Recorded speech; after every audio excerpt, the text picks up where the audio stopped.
Ya está sentado con nosotros Fernando Rosso, que mientras lo saludamos, gracias por haber venido, Fernando. No, gracias a ustedes. Muestro su libro, La hegemonía imposible, acá, que nos viene a contar un poquito hoy. 20 años de disputas políticas en el país del empate. El 2001, Alberto Fernández, editado por Capital Intelectual. Hoy empezamos hablando de esta palabra que hasta lo debatimos acá y que vamos a tener un informe un ratito sobre si crece la antipolítica. ¿Cuál es, primero, Fernando, tu visión sobre qué momento estamos global y de Argentina para decir eso? Sí, quizás crece la bronca contra la política tradicional, ¿no? Justamente Viste que claro, había que traer a alguien que sepa para que lo digan. En una frase mucho mejor de lo que tratamos. Para que no nos de decir. peleemos entre nosotros. Sí, tal cual. Gracias, Rosso. Gracias por venir. Ya entendimos. Gracias por venir. Me puedo ir ya, ¿no? Si estuvo bien me voy y quedo acá, porque después siempre la podés Hay que pagar. saber retirarse a tiempo. Hay que saber retirarse a tiempo. No, justamente en el capítulo 1 del libro, en el primer capítulo, el que habla sobre el 2001, porque es como que parto de ahí para explicar esta época, creo que es fundante de muchas cosas, discuto con la idea esa de si fue tan antipolítico el 2001, ¿no? O sea, se rechazó una política o un sistema político en particular, pero desde el punto de vista de lo que es la participación política, nunca hubo tanta participación política como en el 2001, extendida a muchas personas, con un discurso que también ambivalente, digamos, que venía de la década del 90, en el cual se había criticado mucho a la corrupción, a las formas de la política y no al contenido, ¿no? O sea, el programa económico, eso era parte del sentido común construido en los años 90 desde muchos discursos.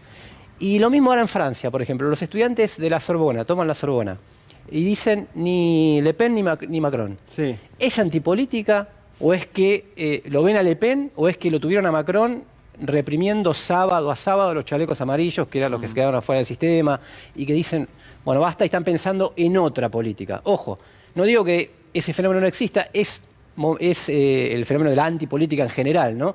Es un emergente de momentos de crisis de hegemonía, tomando un poco ese concepto, en donde no hay la posibilidad de un orden establecido, digamos, y entran en crisis muchos paradigmas, pero no creo que todo se pueda englobar de esa manera, ¿no? Me parece, en principio. Bien, Rodo, decime vos, ¿tenemos que ir a una tanda?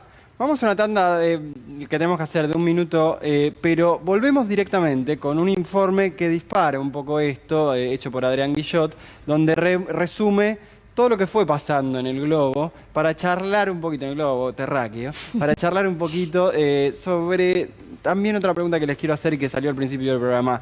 Esto de antipolítica, ¿qué es de izquierda? ¿Es de derecha? ¿De qué es lo que queda después del empate, fuera de la grieta que hay? Tanda y ese informe y después seguimos charlando acá. Supongo que después, cuando aterrizamos acá, la pregunta sobre Milei, digamos, ¿no? Que es un poco la novedad pospandémica, digamos. Y a mí me parece que Milei no es, digamos, como se dice, un rayo en un cielo estrellado. A mí me parece que Milei es hijo del PRO, digamos. O sea, ustedes son picantes con los de abajo, pero son muy obedientes con los de arriba. Entonces, ¿quiénes son los de arriba? Ser rebelde. Ustedes no son rebeldes con los poderes fácticos, como decía Cristina. No, con el neokirchnerismo somos con el neokirchnerismo uno por uno, no tengo problema. Lo que pasa es que no viene. Te digo con quiénes no son rebeldes. No son rebeldes con los bancos.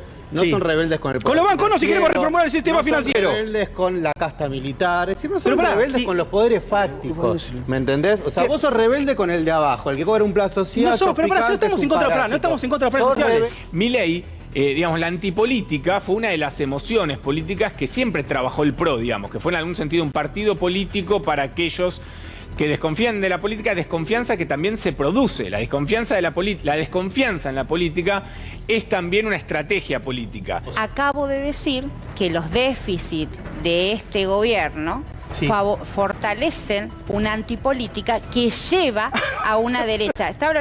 No, pero vos me estás explicando. Está haciendo una crítica. Está haciendo una crítica. Autocrítica, Ramiro.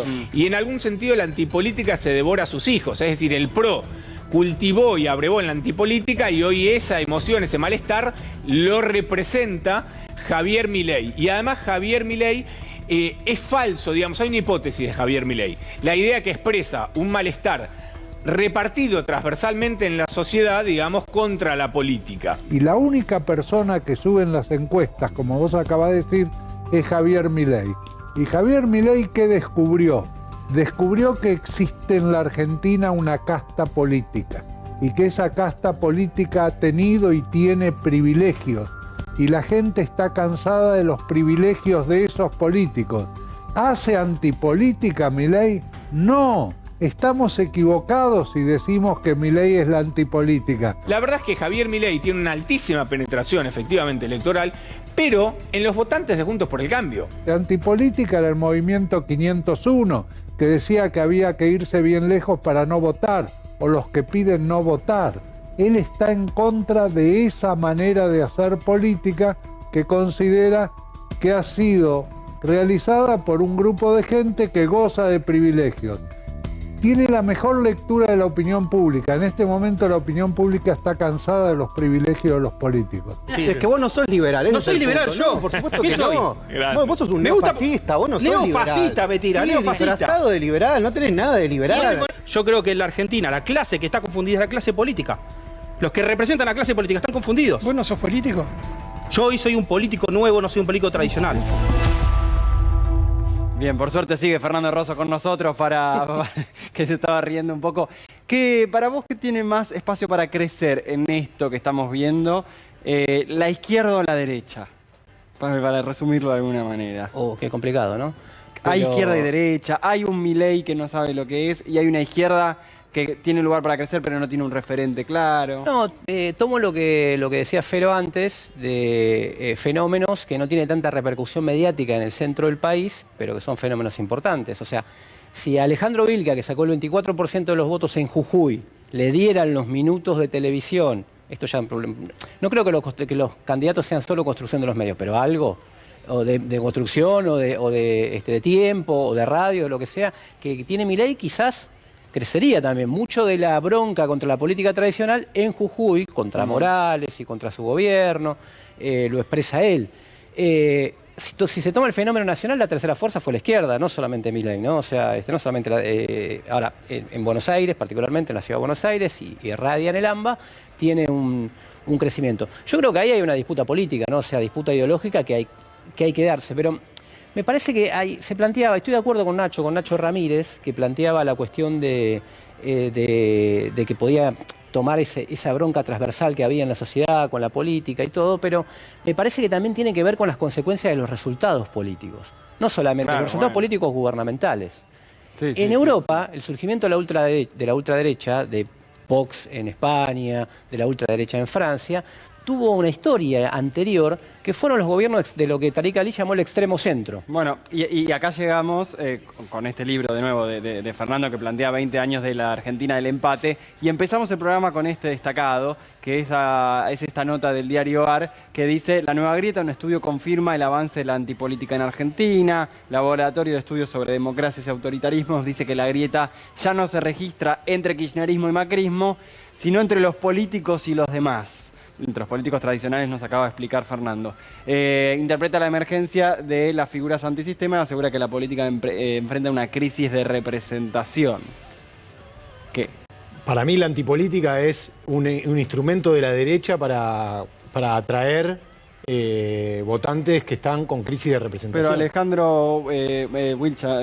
pero Vilca no Vilca, representa la Vilca se Pero baja Vilca, acá. ¿lo escuchaste? La Vilca no, está lejísimo. No, pero Fernando déjame mismo terminar. dijo. Fernando dijo. No, pero déjame terminar. Sí. No representa la antipolítica Vilca. Vilca tiene un discurso netamente político, cree en la política, es un militante político, o sea, es un tipo con contenido, no anda puteando, o sea, anda puteando ciertas, digamos, decisiones dentro de la política, pero no es un emergente de la antipolítica, es un obrero formado que quiere cambiar las cosas desde adentro. Claro, pero bueno. No sé qué opina Rosso, pero digo... Sí, yo diferenciaría antipolítica de antisistema económico, si me dices a mí, ¿no? Efectivamente, escuchaba un debate el otro día en el que decía, bueno, la izquierda no es política. La izquierda, obviamente que la participación política, se alienta la participación política de la juventud, porque si no la política queda en manos de los que tienen el poder, digamos, ¿no? O sea, pero antipolítica en el sentido de anti-todo, yo lo diferenciaría de antisistema. La izquierda es antisistema capitalista, lucha por un sistema distinto, lo que requiere mucha política, lo que requiere más política, no menos política. Ahora, esa bronca y ese rechazo y esos emergentes, a veces efectivamente... Creo que lo de Milei tiene que ver con lo nuevo. En otro momento lo expresaron Lelita Carrió en el 2001, Zamora también por izquierda en su momento en el 2001. O sea, me parece que son más difusos y hay que ver cuánto dura en el tiempo. Fernando, dijiste una palabra clave porque tenemos preparados, dijiste juventud, ¿no? Como que puede expresar algo distinto, de hecho Milei se basó mucho en eso. Y Ani, contame lo que está pasando en Brasil, que no es solo de juventud, sino de los más marginados. ¿Qué otras formas hay de empezar a participar de esta palabra que ya usamos muchas veces, que es la palabra que empieza con P, como decía Mafalda, política? ¿Qué está pasando en Brasil? En Brasil, concretamente, esta semana hubo una gran manifestación, movilización de lo que son los pueblos originarios, obviamente en repudio a lo que son las políticas antitierra, políticas minería y el avasallamiento de lo que son las políticas de Bolsonaro sobre las tierras ancestrales. En ese contexto, los jóvenes, los pueblos originarios están utilizando muchísimo las redes sociales para poder comunicar ¿cuál es este reclamo? ¿Por qué? ¿Qué pasaba? Que pasaba mucho de que se desconocía. ¿Por qué? O sea, no llegaba a estos nuevos grupos, no llegaba a lo que tiene que ver con qué están reclamando los pueblos originarios, cuál es la crítica concreta hacia Bolsonaro. Ahí está. Influencers indígenas de Brasil llevan sus luchas por las tierras a las redes sociales. Ahí ya no estamos hablando de los más libertarios, ni de la derecha. Y es increíble porque transmiten en vivo, millones de reproducciones, o sea, y se sigue minuto a minuto cuáles son esto, lo que por ejemplo fue esta semana el campamento Tierra Viva, con un lema que dice Bolsonaro nunca más.